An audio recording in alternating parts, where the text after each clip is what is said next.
Hello everyone, welcome back. ఈరోజు నాకు ఇష్టమని మా పిన్ని రొయ్యల పచ్చడి అయితే చేసింది. అండ్ దాని ప్రాసెస్ ఎలాగో చూద్దాం రండి. ఫస్ట్ అయితే రొయ్యలు తీసుకొని మంచిగా క్లీన్ చేసుకోవాలి. అండ్ దాంట్లో నరాలు ఉంటాయి కదా, అవి కూడా క్లీన్ చేసుకోవాలి. తినడం ఈజీ, బట్ ప్రాసెస్ అయితే చాలా ఉంటుంది, cleaning process. Next 2 times wash చేసుకొని నార్మల్ వాటర్తో, నెక్స్ట్ ఉప్పు పసుపు వేసుకొని వాష్ చేసుకొని పక్కన పెట్టుకోవాలి.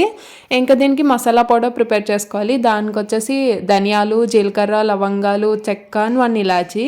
ఇది మెత్తగా పౌడర్ చేసుకొని పక్కన పెట్టుకోండి. నెక్స్ట్ ఆ రొయ్యల్ని ఫ్రై చేసుకోవాలి. టేస్ట్ అంతా ఫ్రై చేసుకునే దాంట్లోనే ఉంటుంది. మంచి గోల్డెన్ బ్రౌన్ వచ్చేంత వరకు ఫ్రై చేసుకోవాలి. ఇంకా అది సేమ్ ఆయిల్లో అల్లం వెల్లుల్లి పేస్ట్ కూడా వేసుకొని ఇది కూడా పచ్చివాసన పోయేంత వరకు ఫ్రై చేసుకున్న తర్వాత రొయ్యలు వేసుకోవాలి. నెక్స్ట్ దాంట్లో ఉప్పు, కారం, పసుపు అండ్ ప్రిపేర్ చేసుకున్న మసాలా పౌడర్ కూడా వేసుకోవాలి. నెక్స్ట్ ఇది మొత్తం చల్లగా అయిన తర్వాతే లెమన్ జ్యూస్ యాడ్ చేసుకోవాలి. ఇంకా అది యాడ్ చేసుకొని మిక్స్ చేసుకుంటే ఇంకా అయిపోయింది అంతే. అండ్ వేడి అన్నంలో వేసుకుంటే టేస్ట్ అయితే అసలు చాలా బాగుంది. మీరు కూడా ట్రై చేయండి.